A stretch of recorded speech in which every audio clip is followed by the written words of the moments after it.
Hello, আমি স্বপ্না। আমার আরও একটি ব্লগ ভিডিওতে তোমাদের সবাইকে স্বাগত। তো সেদিন চলে গেছিলাম দিদির বাড়ির কালী পুজোতে, আর এটা ছিল আমার দিদির বাড়ির কালী পুজোর প্যান্ডেলের মেন গেট।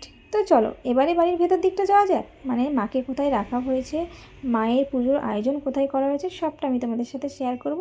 শুধু একটু ধৈর্য ধরে আমার ভিডিওটা শেষ পর্যন্ত দেখতে থাকো। তো এই হচ্ছে আমরা বাড়ির মধ্যে চলে এসেছি, আর এই জায়গাটাতে মায়ের পুজোর আয়োজন করা হয়েছে।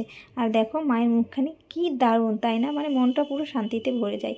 আর এই পুজোটা কিন্তু আমার দিদির বাড়ি প্রত্যেক বছরই হয়।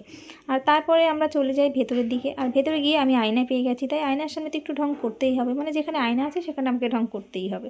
তারপরে চলো দেখাই দিদির বাড়ির পুজোতে কী কী আর কি নিমন্ত্রিতদের খাওয়ানো হবে প্রসাদ। তো এখানে আছে পাঁচমেশালি তরকারি, খিচুড়ি, আলুর দম, আরও অনেক কিছু রান্না হচ্ছে, সেটা আর কি এখনও পর্যন্ত রান্না হয়নি বলে আমি দেখাতে পারলাম না। তো তারপরে আমি এসে দেখি এখানে পুজোর সমস্ত আয়োজন হয়ে গেছে।